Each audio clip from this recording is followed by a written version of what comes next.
Get in on the action and make your bet with Sports Interaction. NHL, NBA, MLB, and so much more. Crazy odds and the best live and play. Download the app in Ontario. Use the QR code that you see at the bottom of the screen, or you can head to sportsinteraction.com/SDPN to get started. 19 plus, please play responsibly. This is Agent Provocateur with Alan Walsh and Adam Wilde. Powered by Sports Interaction. Want to bet? Welcome to another episode of Agent Provocateur. I'm Alan Walsh with Adam Wilde. How are you, Adam?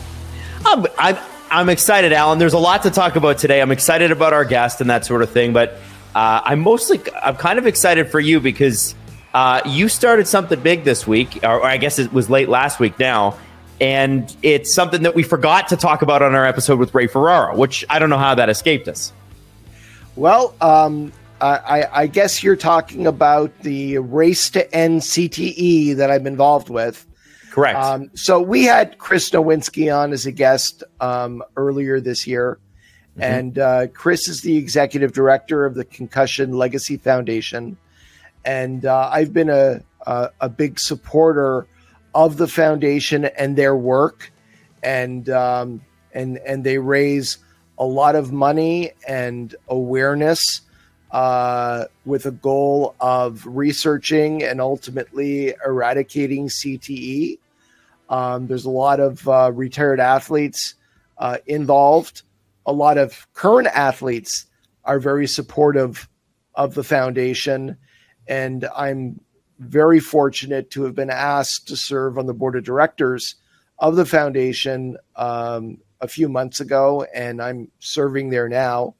And they're having a virtual race to End CTE.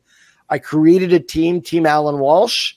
You can go to the Concussion Legacy Foundation website, and maybe we can put up a graphic at some point during this to direct people to that. It's for a great cause.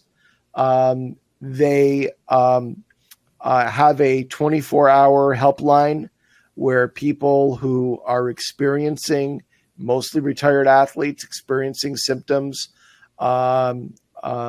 like anxiety or depression that they believe might be related to cumulative blows to the head. There are medical resources out there. The people are wonderful. They jump right in and help get doctor's appointments and help get tests done. So this is something that is very near and dear to my heart. I'm happy to be involved in it.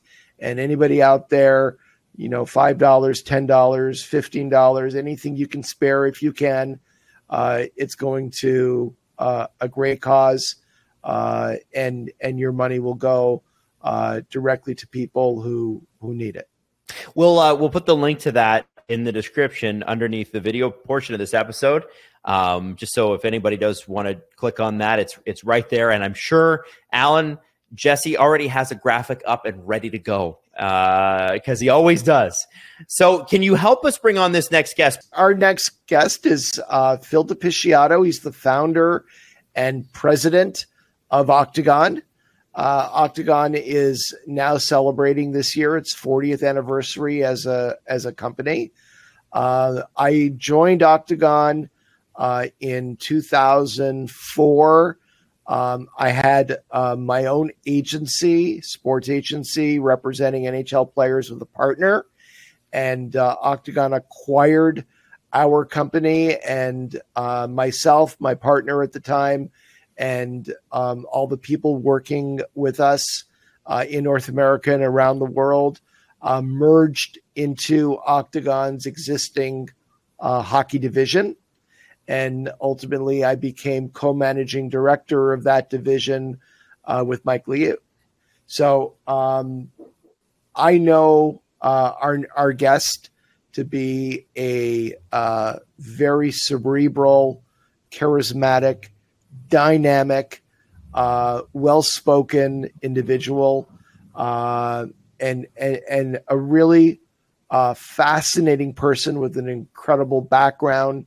Thinking of him at 28 years of age, starting a company and watching as it has evolved to what it is today is quite remarkable. So I'm really excited to jump right in and bring him on.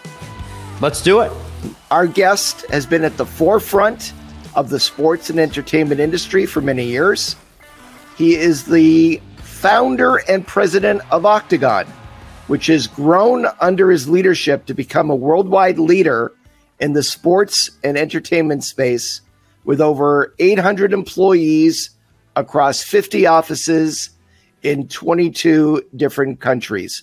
I'm in one of those offices right now. Our guest and the rest of Octagon are celebrating the company's 40th anniversary this year.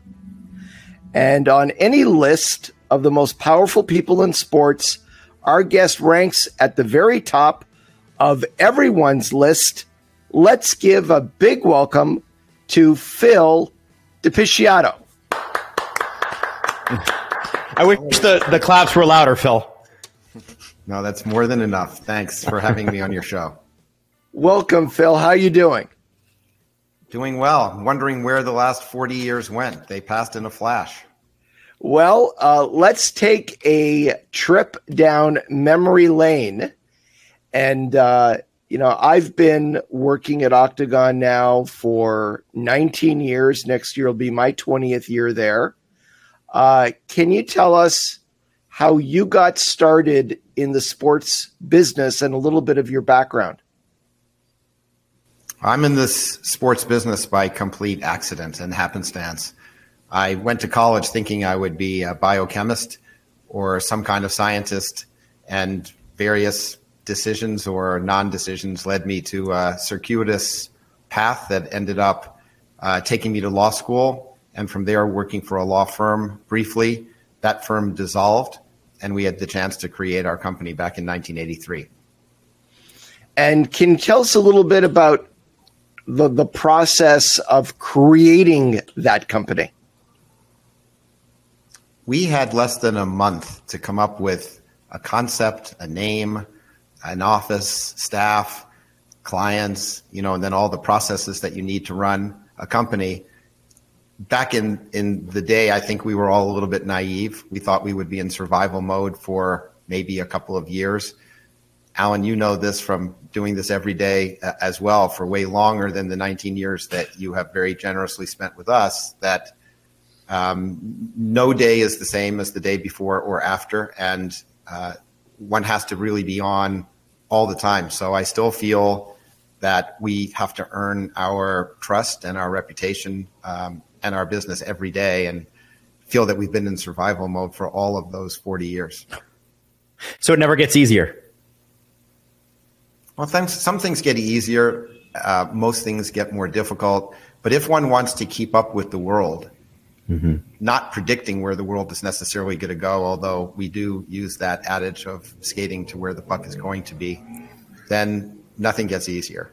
The world is a more and more complicated place. There are more people. As one gets older, one meets everybody twice, I like to say. So there's always an adaptation. If one just gets habituated to what one did before, which is maybe an easier route, in the end, that's going to probably put you out of business. If you had to give us a description of Octagon, how would you describe it right now? Octagon is a global client-based business that helps corporations, events, media entities, talent, and others optimize their careers and prepare themselves for secondary and tertiary careers after their primary career is over. And I know that you're very familiar with this. The day doesn't go by where people don't reach out to me. Hey, Alan, I dream of being involved in the sports business. I want to be an agent, or I want to do marketing, and what you're doing is my dream, and I'm a huge sports fan. Can I have a few moments of your time for some advice? I was in that person's shoes many, many years ago, where I was actually cold calling certain people, introducing myself with that similar line. What advice would you give to young people today who are interested in starting in the sports business? I was actually in that same position myself. I was an intern for the law firm that led to this career in sports and entertainment. And the first thing I would say is, if you are meeting with, writing to, or otherwise pursuing people within this industry, I would not recommend saying, I love sports, I want to work in sports, because sports is really only a career for athletes and those immediately around an athlete, such as a coach or a fitness trainer. For all the rest of us on the business side of sports, it's an application of another skill set. Yeah. So my best recommendation would be, find your passion within a well-established professional skill set, whether that be law, medicine, literary, accounting. It could be really anything. And then once one is proficient, apply it to sports. So I did a lot of self-reflection over the years when I decided to become an agent and transition from being a young prosecutor in the LA DA's office, where I was in a unit just trying murder cases one after the other. And I was always attracted to the idea of working for players and working with players. And I grew up in and around hockey, and I loved it. I loved every minute of it. And I had a lot of passion for that. Where does your passion come from? Because I know you for many years now to be extremely passionate of anything you're doing. You're passionate about every conversation you're involved in. Where does that come from? I imagine it comes from my parents and maybe some good luck in my upbringing. We all do better when we're passionate about what it is that we are doing. We enjoy spending time doing it. It doesn't feel like a job. In fact, I have never felt like I had a job or even a career. This became a lifestyle very quickly. And then I think there's the understanding that we're all in a service mentality, that we can help others. We all have a responsibility, I think, to help others and to make the world a better place. And for some of us, it goes in one direction, and some of us, it goes in another direction. I would have loved to be a professional athlete in any number of sports. That was not in the cards. I understood that very early on, and searched for my passion, not very purposefully in that regard, but just tried a lot of different angles and had a liberal arts education. So was a little bit interested in a lot of different things, and believed that the world connected horizontally, not just vertically. You know, these days, I have a couple of concerns for people coming out of school when they're trying to plan their futures. I think we all know what they are, with maybe less loyalty on every side of the equation. But, you know, back in the day when I was starting, one made choices and generally one stuck with them. And the most important piece for me was the people around me. Who would I be working with? Could I really count on them? You know, most service provision work environments are built on collaboration, and they're built on trust. Otherwise, one might just do things completely on one's own. And these days, when we all have access to information and some connectivity through technology, my concern is that it's much more difficult to network, because in the end of the day, decisions aren't dictated by numbers. They're dictated and determined by people. So in our day, Alan, we got out there and we did things, and playing sports was one way that we could connect very well. And even after sports, then you would either have dinner or you would drive somebody home or get driven home by somebody. but there was a real kind of community that was built around that. And as opportunities become fewer because the population keeps growing, things get more expensive, people have alternatives where they can just use technology and not interact. I think that's potentially a complicating factor. So my passion really came from being around people. The content was secondary, but I'm very fortunate that the content that I was passionate about happened to be sports, and I was able to develop the biggest usage of my time over the last 40 years around that platform. Now, you've worn a lot of different hats within Octagon and the sports industry.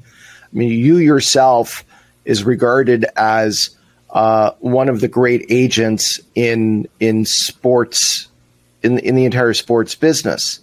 So you've worked directly with some of the most elite of elite athletes as their lead agent, but not just in sports, in the entertainment world as well, working with some preeminent broadcasters, NFL coaches, and many more. What is it that you do within your day that you enjoy the most? Well, we get to deal, Alan, you and I and the rest of the team, we get to deal with exceptional people all the time. And we try to help them get to certain objectives or goals that they may have. And it's always different. And that's one of the truly gratifying aspects, I think, of what we do, which is that we get to apply a wide set of skills differently in every situation for every person. I think if we were in a job or in a career where we were just replicating deal after deal or relationship after relationship, it wouldn't be nearly as rewarding. I don't think that either of us would have lasted this long in the profession. But without doubt, again, it just all comes back to the people. And the people that we get to deal with are truly exceptional. They've got opportunities to open every door. The power of celebrity and wealth these days has never been more valuable. So as we're dealing with people who are truly passionate about what they do and have succeeded, we get to deal with the success stories. We get to try to make them even more successful. But we're just very fortunate in being able to do that. Do you remember who your first big client was? You know, Alan, for me, everybody is a big client. You know, if a talent is good enough to be on the cusp of making a major league sport, being on television, being in the movies, or having a government ministerial post, or be a C-suite executive at a corporation or otherwise, these people know what they're doing. They're extremely capable. They've got very good personal skills, because otherwise they wouldn't have been given those opportunities. And we're just trying to navigate them to the best place possible. So one example I would use is when I'm talking to students and trying to help them to understand that everything is relative. So everything is relative in terms of who's an important client, who's an important person. And my answer is, everybody is. You just have to find that magic sauce for them where they can optimize that exceptionalism that they have. But when I speak to students about this, I say, for example, what if you were the second best goalie in the NHL? And they go, that would be amazing. I would have a really great career, and I'd probably earn a lot of money, and I'd be all set for other things after my career. I said, okay, that's a very fair assessment. What happens if you're playing on the same team as the best goalie in the NHL and you get no playing time and they won't trade you? So you have to wait until your opportunity to leave under other circumstances. And then, their faces get more sullen and they go, well, that wouldn't be a great situation. So again, everything is relative. When we all start to think that what we do is more important than what other people can do, or what other people can do compared to more other people can do, I think we're setting a trap, because we create this kind of linear equation where there's a ladder that everybody has to keep going up, and that everybody's in kind of the same boat, but everybody's in a different lane in life. And there is no reason why every single person in our profession or whom we've ever represented or worked with or way beyond can't make a contribution to the world. And that contribution will be and can be and should be different from everybody else's contribution. So every single person who has come through Octagon, whether Alan, you and I work with them, whether we've had the fortune of being business partners with them or we represent them, or even if they're on the other side of the table or another seat at the table. Because as you know, everybody in this industry ends up around the same table one way or the other. Nobody can do it alone. They all have a role to play, and there are good people everywhere, and everybody is valuable. Adam? I'm curious when you kind of when you break it down like that. It's such a great way to put it, because so much of where we're at now in life is competition, and you deal with stars every day in, be it in broadcasting or sports, that are highly competitive individuals. One of the things that Alan has kind of talked about as a part of his role is managing expectations. And, when you're dealing with people who have, you mentioned, big celebrity, big money, sometimes big ego, how do you approach a conversation where you're resetting expectations? Because it seems it's like the way that you put it in terms of the everybody has their own lanes is fascinating. When you've got a big name client, and I get that they're all sort of weighted equally in your mind and within the company, how do you deal with a conversation like that? Because those conversations must come up a lot. Well, expectations need to be thoughtful and they need to be practical. Mm-hmm. You can have a wish, but a wish is different from an expectation. The marketplace determines very often whether an expectation can be fulfilled. Otherwise, I might have a wish to fly around the world on Christmas Eve in Santa's sleigh, but that can't be an expectation. Can't it? So well, it could be for some, I suppose. Hope is a really powerful emotion and mechanism, and you want to encourage people's hopes, but hopes that can be accomplished, and you want to try to gently steer them away from hopes that are just totally unrealistic, but make sure that it's communicated in a way that the person you're speaking with understands it's not a personal limitation as often as it is a systemic limitation. So we are here as educators. I think it's the most important thing we do. We're generally dealing with people who are now younger than us. That wasn't always the case. We all have gone through an educational process ourselves that has led us here. I hope that we have some wisdom through our experience in the world. And while every talent in any profession should understand his or her value proposition, capabilities, energy levels, and make decisions around that, there is nobody of any of us who understand what the marketplace is for everything, for everyone, all the time, anywhere. But it's the marketplace that will ultimately have at least an equal influence on that success. So if we can educate about the marketplace and we can guide people without making them feel less well about themselves into a place where they can actually achieve expectations that they have set for themselves, maybe with our guidance, realistically, then we found we're going to have a lot of very healthy, happy people as they go through their lives.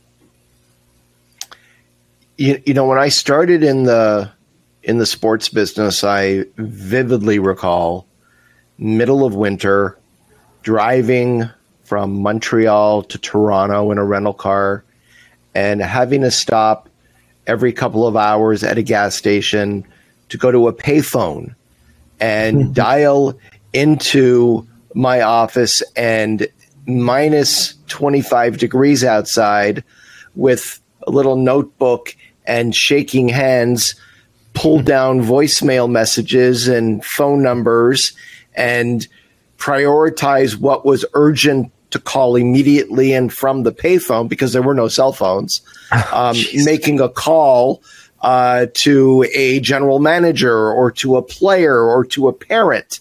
And after 15 minutes, 20 minutes of being frozen solid, running back to the car, blasting the heat, getting back on the highway and continuing the ride.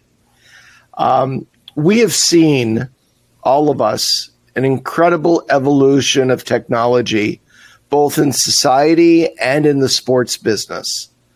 Can you talk a little bit about the impact of all of that and what it's had on the sports business from your viewpoint, and maybe look a little bit into the future as to where you see the next major trend going?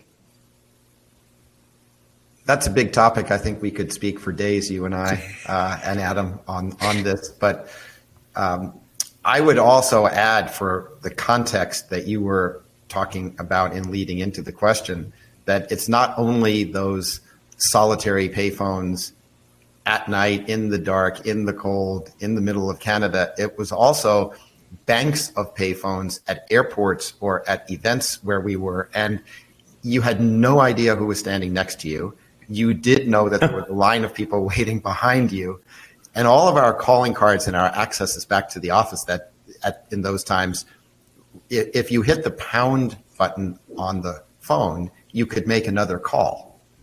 You didn't have to redial all your credit card numbers and everything to put in. You could just do that. So I don't know what was more unpleasant, being in the dark, in the cold, in a solitary phone booth, or being in a bank of phone booths with people behind you getting really upset when, I would keep hitting that pound button because I would have 20, 30, 40 messages or calls to retrieve. Thankfully, those days are a little bit over. Never completely, right? We may over rely on technology now, but sports is made for technology. We all hear and understand and talk about the fact that sports is the least time shiftable content to watch in terms of programming. There's also an enormous social conversation around sports. When I started, there was very limited use even of a fax machine. We used what was called a telex machine, which was a singular device in our office that one had to type out what essentially became kind of a telegram and was received by a telex machine at some other point in the world. And a lot of parts of the world were not open and accessible to us. So the old Soviet Union, generally not, China and Southeast Asia, generally not. And other places that just were remote enough that they didn't have the advanced at that time technology, made it really difficult. So we got on the airplane a lot more often and went to see people, and we're gone months of the year, and sometimes a month or two at a time.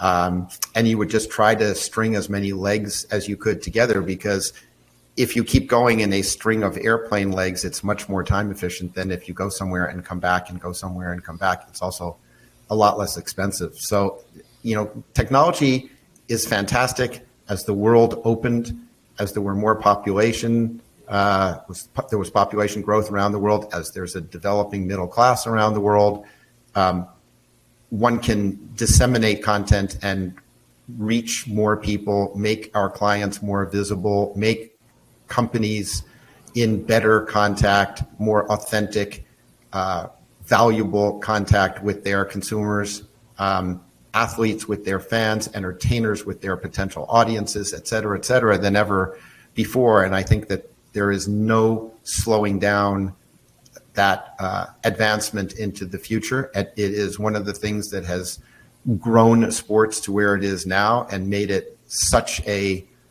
large ecosystem with so much money, so much attention, so many conversations around it. I think we've been living at the right time to be in this industry. Are you missing your favorite show because it's not available in your region? Trying to keep your private time private? Well, let me introduce you to NordVPN. If you're bored of Canadian streaming services, why not take the UK for a spin? Using NordVPN it's just the click of a button. You can do just that. No need to travel to Japan for your favorite anime when NordVPN brings it right to you. With over 5,000 server options, no show is out of your reach. Using our link right now, it's nordvpn.com/agentp. You can receive a huge discount on a 2-year plan and 4 free months. We love to binge, but privacy is also sort of a big deal, right? So NordVPN keeps your information encrypted. You'll never have to worry about your IP or your location getting out. They've also doubled down on keeping you safe with new threat protection technology. Say goodbye to intrusive website ads and malware. Even if you download an infected file, threat protection kicks in and deletes it before it makes a mess of your computer. And don't forget, there's literally no risk to try this. It's a 30-day money-back guarantee. Give it a try. If you like it, great. If you don't, they'll refund you the money, and you can pretend the entire situation never happened. Check out my link. Again, it's nordvpn.com/agentp to get your subscription started today. Get exclusive NordVPN access. Right now, it's nordvpn.com/agentp. It's risk-free, 30 days, and your money back guaranteed. So it definitely does take a village, and I think your leadership style has always prioritized collaboration, and we are all always in this together, and the collective is always more important than any one individual in any circumstance. And I think that's a tribute to the way that you've led the company, at least since I've been there for almost 20 years now. But there's a lot of different skill sets that go into managing people, managing people in different countries. And Octagon has offices in 22 different countries around the world. And also interacting one-on-one with a potential client or a longtime client. Can you share with us one of your favorite war stories of representing a client in any sport or other field where you've navigated through some troubling waters and came out with a great result? Well, rather than an individual client, maybe it would be fun to look back at the evolution of women's tennis, because it exemplifies a lot of what the sports world is about now and should be about. It's truly global. It's the leading sport for female athletes. Gender equality is, of course, very important. On and on. But back in the day when I started, 2/3 of the top players in the world were from English-speaking languages, mostly from the United States. And the tournaments were almost entirely in the United States. The viewership was almost entirely in the United States. And if one looks at a business model, if one has a global worldview, one says, okay, there's a huge opportunity being missed. And then the layer on top of that was that the tour was sponsored by a tobacco brand. And that tobacco brand was responsible actually for the existence of the opportunity for these great female athletes, household names, in any case. I was maybe in my late 20s looking at it and saying, you know, this borrowed brand equity isn't equal in both directions. Mm-hmm. A tobacco company is getting the benefit of the imaging of healthy young women, and the women's tennis players are marketing a brand that is inconsistent with really who they are, that inauthenticity. And, you know, money prevailed at that time, and also the, you know, it was existential. There was nobody else out there who was coming to, you know, put substantial money into women's tennis. So the establishment had existed for quite some time. I probably didn't know any better, but thought there was something really mismatched about the equation, and went to work in trying to change that. And some years later, when I was in my early 30s, we were actually able to do that, where we were able to bring a 400% increase in the prize money levels to the women players. We were able to replace the tobacco branding with consumer goods branding, and we were at the forefront of moving tournaments out of North America, to some clamor from a lot of people who didn't want them to be moved out of North America, to make them into a truly global tour. And that was the basis for what the WTA Tour has become today. There were, of course, Alan, many leading personalities in that mix, and they all had different opinions. But it changed the sport, and it was, I think, a microcosm of the world as it was coming to be. That's skating to where the puck was. Now, you've also worked with a number of leading broadcasters in the United States and in the world. What's it like for you working with broadcasters, and what brought you to that particular piece of the sports and entertainment business? Broadcasters, as we all know, are really important to the world of sports, because they, for decades, were the kind of singular communicator before fans and talent started to interact more directly with each other without the filters. The broadcasters were the disseminator of the information. They were the builders of the brands. And we were vertically integrated across all the businesses of sport from a very early time. So if we were, for example, representing talent don't have a platform on which to showcase their skills unless there's an event. The event needs to be financed through ticket sales and through sponsorship, also through television revenues and distribution and the advertising on television at the time. Of course, now it's internet and streaming and many other parallel avenues as well. But as one develops a business that integrates the talent with the platform, with the financing, with the interconnection between consumers and corporations, then one certainly has opportunities to see how important those who are doing the communicating are to that whole community. And that's what led us into that part of the business. In our interactions together, we both know each other to be fairly tireless, and I've definitely been accused of being a workaholic, and guilty.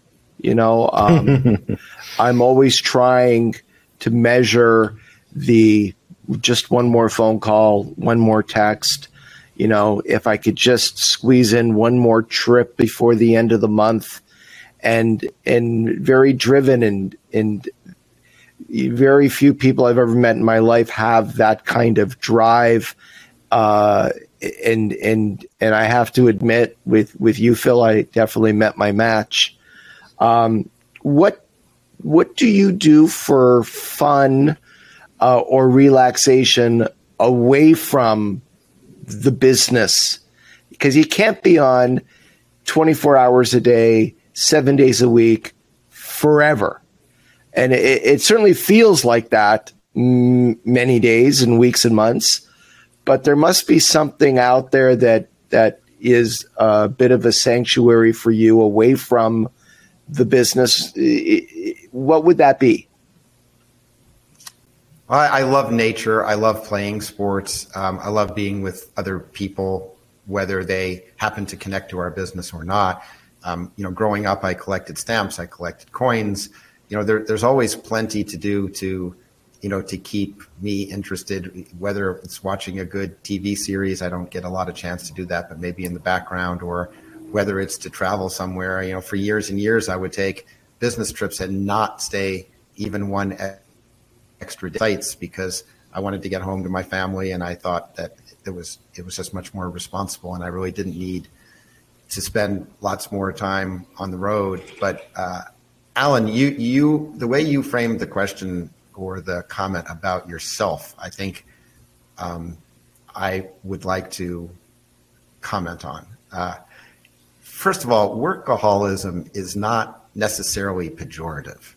If you go back to something I mentioned earlier in our conversation, for me, and I think for you also, this has never been a job or even a career. It's a lifestyle. So if someone accuses you or me of being a workaholic in life, I think that's great, because it means one's taking advantage of all the things that life brings. And then you also know that making that one extra phone call is far less of a sacrifice to you than it is a potential benefit to somebody else. You can literally and legitimately change somebody's life with one phone call.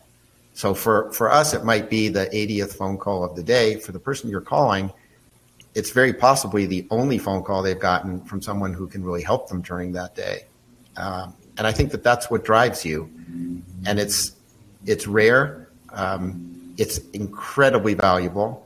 I would sign up to be a client of yours anytime. Yeah, no kidding. You, Adam, we would too. I would sign up to be a client of yours as well. We just have to follow people have the best skill sets to apply to what we need or want. But I think it's important context. When attitude is really important. There are, among all the people in the world, our commonalities, especially the people who work with us, Alan, our teammates, are expertise. We want everybody to be good at something so that what you do communicate is valuable to somebody else. We want everybody to be really dedicated and committed, because if you know something and you're just not committed to sharing it or developing it, it doesn't have a lot of value. We want people to be really reliable and responsible. And then we want them to do it together, because the world is just too big. You asked what I like to do in leisure time, let's say, or non-work time. To me, everything connects with everything else. And we all miss out if we don't collaborate, because none of us can be good or very good or even average at everything. It's a lot more fun to work with people who are great at something that, that I am less great at. And whatever the context is, whether it's called work or whether it's called leisure or whether it's called something else, I think it's all the same. It's just all part of our 24 hours a day that we have the privilege to live. Phil, Alan has, I'm sure you're aware, a bit of a reputation for being somewhat outspoken. And I know, really? And I know from running a media company myself that there is sometimes those, you're like, well, people are going to say stuff, and you as an owner or as a managing director have to look at it and go, okay, well, that's their opinion. And the thing though with Alan is his outspokenness comes from I guess he advocates for players, right? He's advocating on behalf of the players, not only that he represents, but that Octagon represents. And sometimes it feels like he's an unpaid representative of the NHLPA. So I wanted to ask you about that and kind of about his reputation with that. Was that, when you guys got into business together, was it similar back then as it is now? Is that something that's developed? And how do you see that relationship? Alan is truly a brand. We all know what Alan stands for, and we love it. I think it's a very important brand in the sports world. Alan has not really changed in the 2 decades, which I know. And I would say, fortunately, I trust Alan completely. His points of view don't have to always dovetail with mine or others. But, these days, politicians get elected with fewer than 50% of the votes. And if one isn't going to if one isn't able to reach people with different opinions, then one really isn't having an effect on the world. So Alan happens to be right all the time, or virtually all the time, at least for the constituency that he chooses to represent. And a lot of people would shy away from that. And I think it's kind of an Octagon trait where we do it with respect, we do it with dignity. Sometimes coming through on media or social media, it doesn't always appear to be that, but Alan is one of the really good souls in the world. He cares tremendously. He would never do anything intentionally to hurt anyone. He, even in his prosecutorial life, it was work out of a sense of justice to make things fairer and better and more correct for the greatest number of people. And when you have somebody like that on your side, you want them to speak out because Alan is a leader. And this world needs leaders with a really strong moral compass and a lot of goodwill and intentionality behind what they say. If they happen to ruffle some feathers sometimes, and you know that it wasn't intentional, if it goes beyond what was predicted at the time, then one can put it in the right context and move on. But Alan is a phenomenal teammate to every single person with whom he's willing to be a teammate. Alan just runs out of time. Yeah. Biggest issue. Wow, that's it's humbling words to hear from you,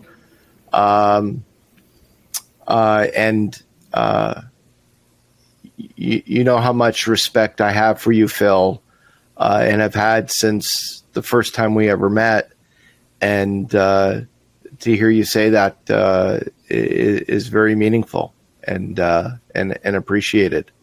Well, all true. And I would also say that it's a great gift to me because you take up enough of the airwaves that I don't have to. Makes it easy, doesn't it, Phil? Some things do get easier. A lot of people have described different things about what I do, but not many have said I make their job easier. Usually it's I make their job a lot more difficult. Phil, in the grand scheme of things, what's your next move? Where do you think Octagon is going as a company, and where do you think the sports business is evolving to next? I remember meeting with an individual who was extremely high profile in the film and entertainment industry, a icon at the time, and he was talking to a group of people, a small group, about 8, 9 people, and I was there in his office, and he was talking about what was coming next. And the conversation was about the fat pipe. And I'm trying to figure out what he was talking about. He had been to a company called Broadcom and had a presentation at the time about the internet. And it was, at the time, we were using modems, dial-up, and he was talking about streaming live events and streaming professional games, Major League Baseball, NBA, NHL, through the fat pipe. And everything he talked about that day came to fruition 5, 6, 7, 8, 10 years later. And it was a momentous for me because I always remembered it.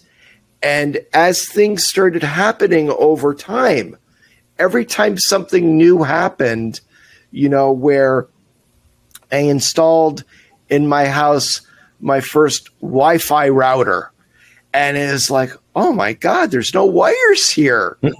This is unbelievable. And a lot of the stuff that we now all take for granted, where do you think this is going? What's next? Well, the honest answer is I have no idea.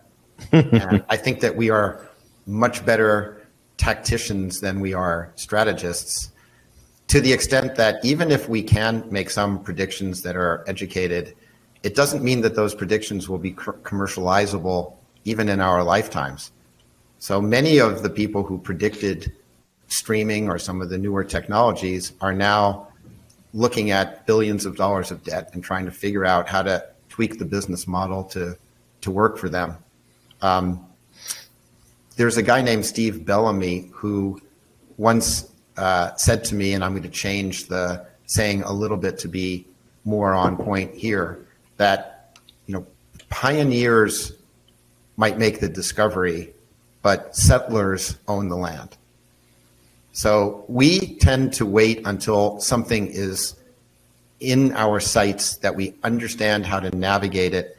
And very importantly, I think our approach is the world is a combination of ands, not ors. And what I mean by that is that somebody makes a prediction about the future and they say, this is the way the world is going to be.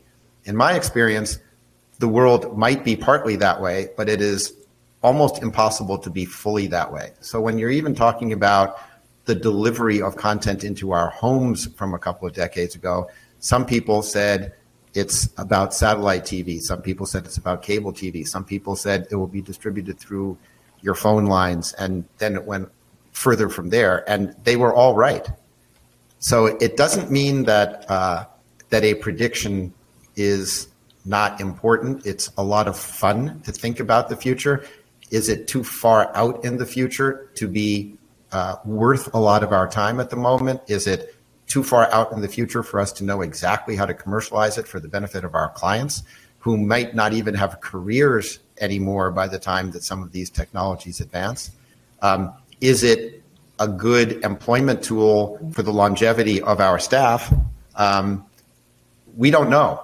Right? We don't know. So we try to stay in the moment. We try to figure out in the near term where things are going, and aggregating it all to be a one size fits all for everybody in the world across all sports and entertainment platforms, across all kinds of media, across all kinds of brands and what they're going to want, and across all kinds of ways to connect with the consumer, to me is just an impossible exercise. Got it. What's your feeling about social media and the way that it has taken over our daily lives? Many people, between all the different offerings that are out there. I saw a recent statistic that people are averaging over 11 hours a day. 11 hours a day. Connected to some form and consuming some form of social media, from Facebook to Instagram to Twitter and some of the other alternatives that are emerging now. And how has that impacted traditional media and your approach in representing athletes? There's been a blending of technology with, let's say, real participation now for quite a long time, and the allocation continues to shift. And more recently, it's all shifted toward the technology side rather than the active participation side. But I think where sports has an opportunity to be maybe uniquely important in the world is bringing people out of their homes, off of their technology, have technology be used to help someone be better, but also to help them maybe manage their medical situations, maybe to stay connected to people really efficiently. But it shouldn't replace all this active participation. The allocation of almost 50% of anyone's day to anything, especially repeated over a long period of time, and especially when it's relatively isolationist in its existence and what it is, I think obviously becomes an overweight that is really dangerous. Mm-hmm. So the power of social media in sports is enormous. It drives commerce. It drives interactivity. It should drive learning and appreciation for people in other cultures and other parts of the world. But like anything else, when taken to an extreme, it can become debilitating. And I hope that we all find ways to limit the debilitation and use sports to promote things that are healthy and active and really the basis of what sports should be and has been for centuries all about. And bring us together, right? Bring us together, uniquely capable of bringing us together, yes. It's the shared experience, or it can be the shared experience that is disappearing from lots of other parts of the world.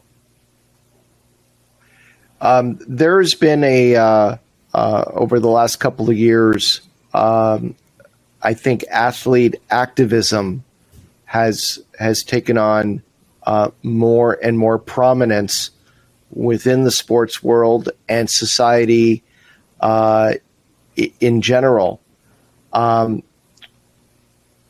We've had several former NHL players on who talked about when they played in the league back in the 80s or 90s, how players had limited rights. Nobody could speak out on any issues. There was not readily available free agency after a number of years of service. Players operated day to day with a lot of fear of losing their jobs, fear of being sent to the minors, fear of being replaced if they ever said anything publicly they were not supposed to say. And we are certainly in a whole different world right now where athletes and players associations have risen in power and prominence. What's your feeling about a lot of the social activism and some of the shaking of the foundations we've gone through over the last couple of years? Just as you have a platform, Alan, to speak on issues that are important to you, I think everybody as a citizen of the world should have that same opportunity. Again, one would hope that it would be based on good judgment, that it would be with knowledge of who the audiences are, that it would be intended to make the world a better place, not a worse place. But it's also very isolationist, right? It's really an example of how our world is playing to individuals these times more than, entities or constructs that have existed for a long time in a more uniform way. So when one is an activist, if one wants to make a change, one has to be very thoughtful about the ways and the mechanisms to try to do that. And part of that is, if you're in a team sport, understand your locker room. Is it going to make your teammates better in the sport with you and trying to accomplish those goals? Is it aligned with what a team or a league or a players association wants or would advocate, or isn't it? If it isn't, then think about whether you want to communicate some of that beforehand to them, or whether you don't, if you're prepared for a little bit of conflict, or whether you're not. But look at other people's interests, because if you're, again, intending to make a positive difference, then start with the circles that are closest to your home. Make sure that you gather some collective wisdom and that you make an informed decision about how you do it. These days, I think social media and activism are very often sound bites that are just created in the moment. There's not a lot of thought against what should be said or how or when. And I think it's self-defeating in many cases. But as a concept, I'm very much for thoughtful advocacy. I'm very much for free speech. I'm very much, again, for the equality of people as people. They all do different jobs. They're all at different stages of their lives or their careers, but they are still people, and everybody should have an equal voice within those parameters that I mentioned. What would you think was the greatest piece of advice you've ever been given? Boy, I've been given so many. I mean, reputations are hard to build, and they can disappear in a moment. Treat people with kindness, decency, and respect. You'll meet everybody twice in life. Things are more complicated than they seem. Don't just assume the worst if you hear or read something. When you're listening to the media or you're listening to a conversation, also find a way to hear what is not being written or said, because that's probably the context that you need to understand an issue. Be a builder, not a destroyer. There's so many pieces of advice. I could go on and on. You do that in your podcast, both of you. You do that. we do go on and on. You're right about that, Phil. Yeah. I've been collecting quotes for over 30 years, many of them related to the sports business, a lot of them related to just living life in general. And I have a file in my phone called Words to Live By. And I probably have over 1,000 quotes that I hear something and it tweaks me, and I quickly open the file and jot it down. And sometimes I'm on a plane, or I'm in an Uber, or I'm going to bed at night in some hotel room, and I'll open the file and I'll scroll through and read 20 or 30 or 40 of them and recall the moment that I heard it or read it, and it tweaked me enough to put it into that file.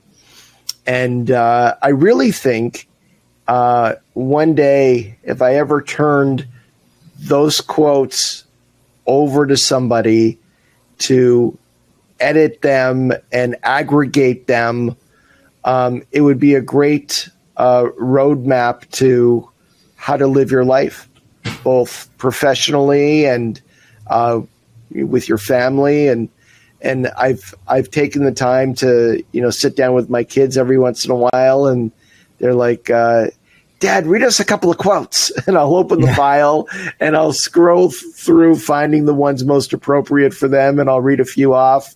And it's become a little bit of a game within the family and a way to interact with my kids. And I'm always interested in asking people, if there's a meaningful quote or piece of advice or something out there that has remained with them, because I just personally find that really fascinating.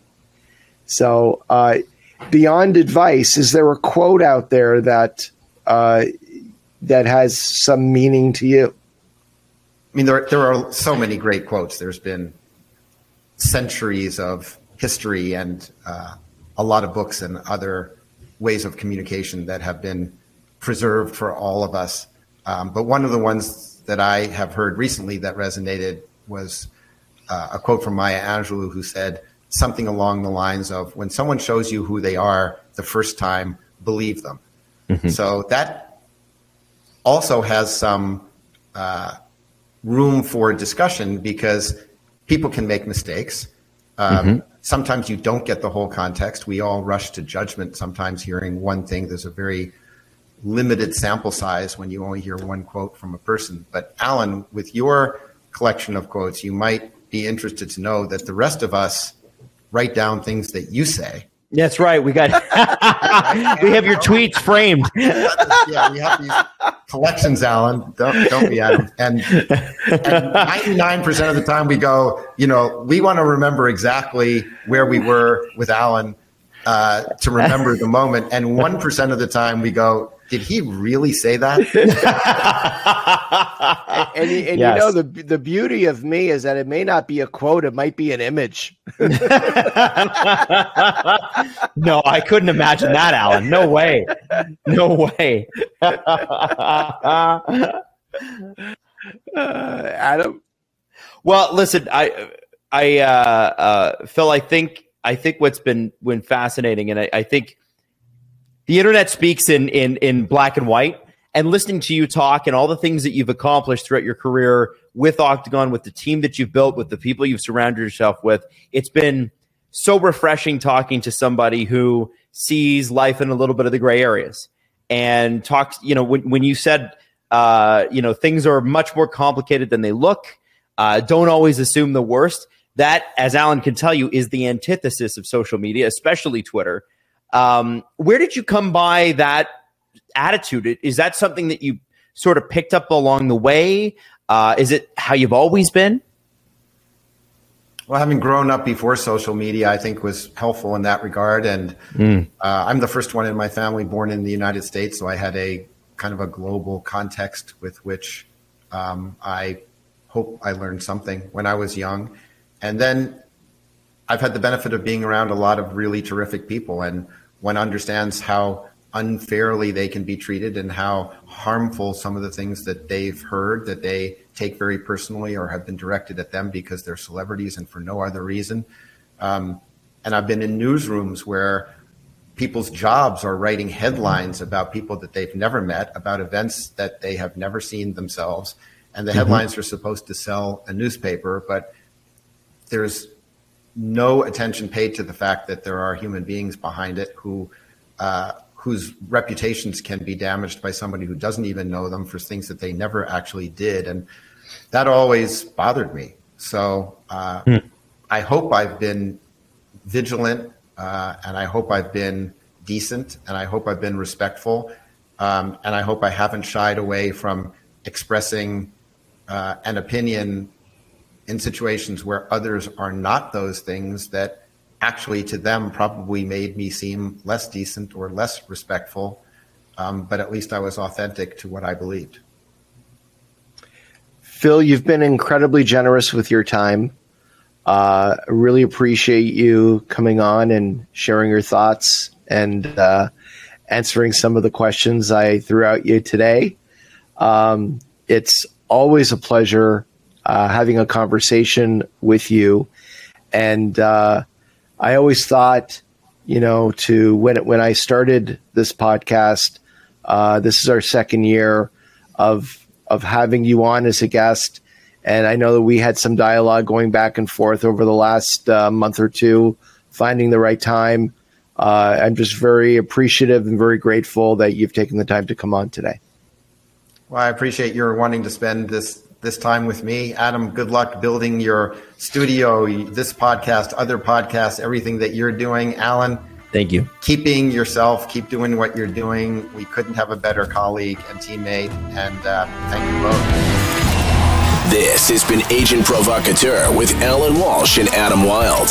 Powered by Sports Interaction. Want to bet? Follow Alan Walsh on Twitter @WalshA. Subscribe wherever you get your podcasts by searching Agent Provocateur and hitting the subscribe button. YouTube.com/SDPN.